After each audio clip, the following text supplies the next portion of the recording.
de développement, après des années de guerre civile, de népotisme et de mauvaise gestion. L'Algérie est ainsi devenue aujourd'hui un gigantesque chantier. Les projets existent, mais les hommes capables de les mener à bien font défaut. En d'autres termes, la grande majorité des Algériens ne peut participer à l'essor économique de son pays, faute d'avoir reçu une formation adéquate. Un reportage de Rim Matlouti.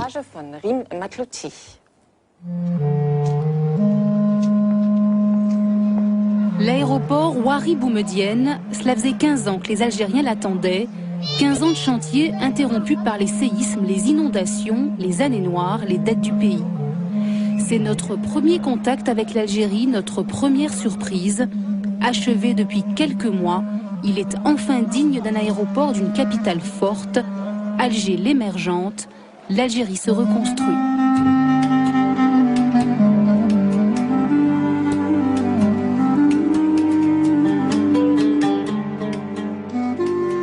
Avec 70 milliards de dollars de réserves de change, soit 3 ans d'importation, l'Algérie affiche une santé financière insolente. Le gaz et le pétrole sont les seules richesses conséquentes de ce pays où tout est à bâtir. Hôpitaux, écoles, ponts, voies de communication. 1200 km d'autoroutes d'est en ouest du pays. C'est une des priorités, un des grands chantiers en cours, un des défis du gouvernement. Régulièrement, le ministre des Travaux publics en personne supervise l'avancée des travaux. C'est le deuxième ouvrage le plus important de la section. Nous sommes engagés, non seulement de protéger l'environnement à travers ces infrastructures, mais nous sommes déterminés, engagés à promouvoir l'environnement. Et dans ce cadre que nous avons décidé que ce soit une autoroute verte. Sous l'œil des médias algériens, le ministre affiche son déterminisme. Le message doit passer, les dirigeants ont l'avenir du pays en main. Aujourd'hui, grâce à Dieu, je suis rassuré et je suis satisfait de constater que le chantier avance bien. Il est de la responsabilité des entreprises de mener ce projet à sa fin pour qu'on puisse assurer une réussite dans les délais les plus proches. D'ailleurs, j'espère voir les finitions, si Dieu le veut, très bientôt. Le problème n'est pas de lancer des travaux, mais de les achever, de respecter les délais et de trouver les compétences nécessaires. C'est là que le bât blesse. Les experts manquent, les entreprises du bâtiment algériennes ne sont pas capables de se hisser au niveau des projets d'envergure. Pour preuve, depuis des années, Alger est un chantier à ciel ouvert inachevé. Le métro d'Alger, plus personne n'y croit. Il avance à son rythme.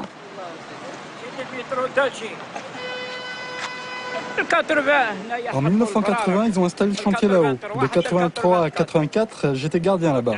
Et aujourd'hui, il en est où le chantier ? Ensuite, le chantier a déménagé dans d'autres quartiers d'Alger. Un chantier de métro, ça bouge. Ça reste pas sur place. Et il sera fini quand ? Bon, il ne reste pas grand-chose à faire.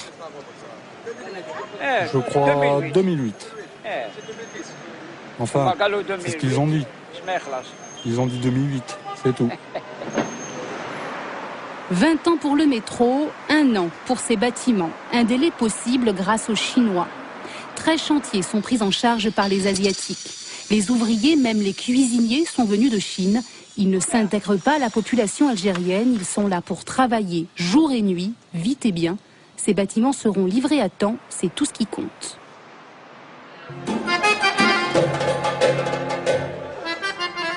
À quelques mètres des ouvriers asiatiques au travail, Bellecour, un quartier populaire. Dans les rues, on trouve de tout. Chacun gagne sa vie comme il peut. L'Ouahab a essayé de travailler avec les Chinois en vain. Aujourd'hui, comme la plupart des Algériens, il bricole. Les gens s'en sortent comment ici? Ils travaillent, normalement. De toute façon, il faut bien se débrouiller. Regarde, il y a une nouvelle vague par exemple là. Les gens maintenant, ils vendent des fruits, des légumes dans les camionnettes. C'est un marché ambulant. C'est un marché ambulant, ils se déplacent. Viens, on va voir par là. C'est combien les patates mon frère? 70. C'est cher pour un Algérien. Bah oui, c'est cher. Pourquoi 70 dinars? 70 dinars un kilo de patates. Alors si tu veux acheter autre chose, par exemple un bidon d'huile, Bon, ça fait un moment que je ne suis pas allé au marché. C'est 300 environ, ou 370. C'est trop. Pour les gens qui ne gagnent que le SMIC, ils vivent pas. Il faut du bricolage, mademoiselle. Ils travaillent là, ils travaillent ailleurs encore. C'est obligatoire. Ils s'en sortent?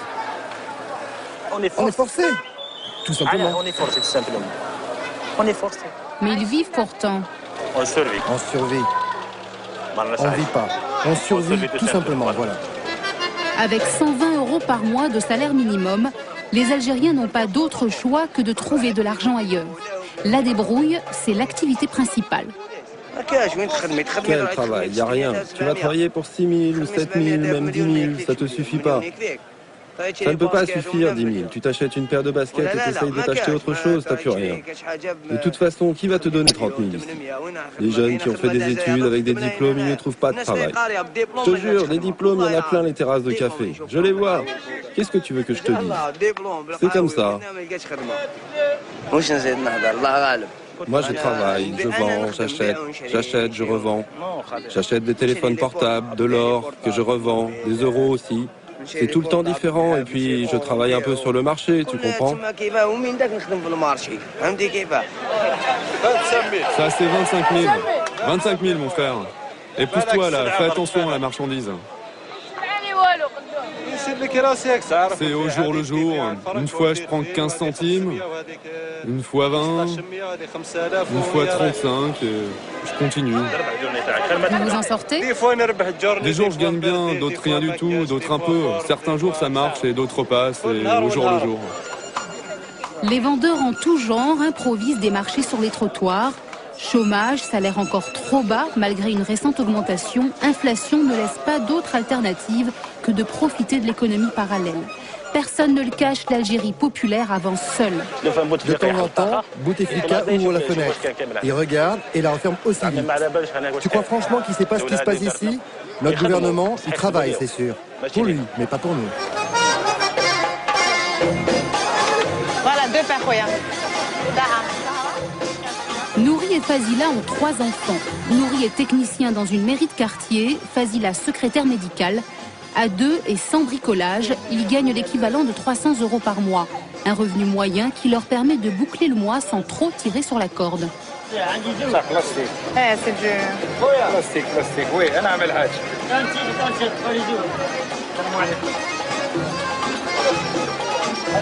Non, le deuxième. Voilà. Avec les enfants, les économies sont rares, mais tout le monde vit au jour le jour. À 5, ils vivent dans un appartement de 27 mètres carrés. Une cuisine, une chambre à coucher pour tout le monde, un salon et coupure d'eau quotidienne à partir de 17 h jusqu'au lendemain matin. Depuis 3 ans, ils ont fait plusieurs demandes de logement. Ils patientent. En attendant, c'est bientôt la fête religieuse. La tradition veut que les enfants portent des vêtements neufs. Généralement, le budget pour un enfant équivaut à peu près à 3500 dinars. Ça, c'est quand on fait attention, on fait ses calculs, on sait où acheter, tout ça, qui reste quand même un très très bon budget. Voilà. Ça fait un salaire? Pas tout à fait, parce que là, nous sommes en période chaude. Donc, en général, on leur achète peu de linge. Voilà. C'est important parce qu'en général, c'est tricot, pantalon et chaussures. Voilà. Si c'était en période d'hiver, le budget pourrait facilement doubler. Voilà. Ça veut dire passer à 6000 dinars et qui finalement, pour 2 enfants, équivaudrait effectivement un salaire. Malgré tout, Nouri a confiance. Après les années noires, il compte bien sur les pétrodollars pour aider le pays à retrouver une dignité sociale. Il y a un effet de mondialisation qui est là. Et nous ressentons quand même un changement en essayant de mettre un peu ce pays au même niveau que beaucoup d'autres pays avancés. Voilà. Ça, c'est... On commence un peu à le ressentir dans les... Moi, je dirais un peu les décisions politiques qui sont prises et un peu ce qu'on voit sur le terrain. On sent que ce pays se modernise.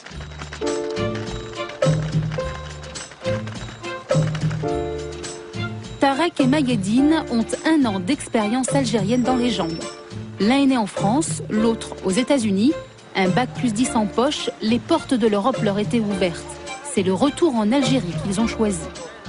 Faute de moyens de transport, ils utilisent les taxis clandestins. Le bricolage, même eux, n'y échappent pas.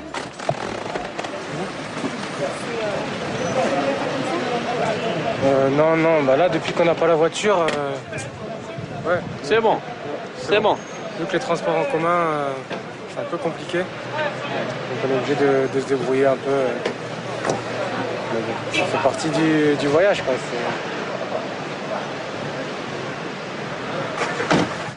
Le pays est comme ça pour l'instant et ça va évoluer. Et qu'à partir du moment où nous, on a décidé de venir travailler ici, on savait qu'il y avait des contraintes particulières et ça fait partie des contraintes, même si ça ne nous empêche pas spécialement de vivre. Hein, mais je pense qu'effectivement, étant d'origine algérienne, c'est plus facile pour nous de nous débrouiller un petit peu que pour des gens qui seraient totalement étrangers à la culture et au pays, quoi.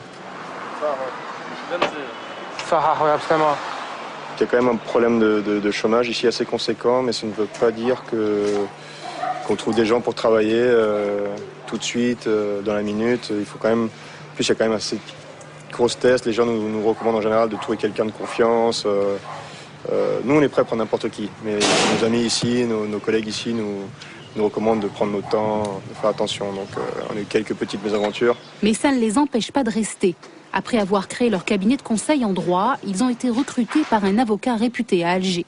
Amine Guellal a choisi de travailler avec 4 juristes diplômés à l'étranger, faute de compétences locales. Il y a eu évidemment, peut-être ces dernières années, des problèmes dans le domaine de la formation. Ces jeunes sont incapables de parler des langues étrangères. Ont fait des études, mais dans le domaine du droit, par exemple, n'ont pas eu l'occasion de les approfondir, de faire des spécialités très pointues, étrangères, par exemple, permettant à l'Algérie de disposer de moyens de négociation avec des pays étrangers dans des domaines très spécialisés. Souvent, les entreprises sont obligées de recruter à l'étranger. Mais depuis quelque temps, 30 000 Algériens seraient rentrés au pays. Un vivier de main-d'œuvre qualifiée indispensable à l'évolution du pays. Ce qui fait défaut, c'est pas les élites, c'est l'adhésion à quelque chose, un projet auquel tout le monde pourra adhérer et s'épanouir. C'est plus ça peut-être qui est un peu problématique pour l'instant. Mais encore une fois, dans la circonstance actuelle, après 10 ans de difficiles, après la crise identitaire traversée par le pays, on sait très bien que créer des élites ou proposer un projet à la population, ça ne sera pas la panacée. Ça va mettre du temps, c'est une question de maturation aussi. L'État a toutes les cartes en main et les moyens de faire sortir le pays de la crise sociale. Mais les efforts employés sont encore loin de satisfaire le besoin des Algériens. Avec une richesse basée en grande partie sur les hydrocarbures, l'économie algérienne peut tomber aussi vite qu'elle s'est relevée.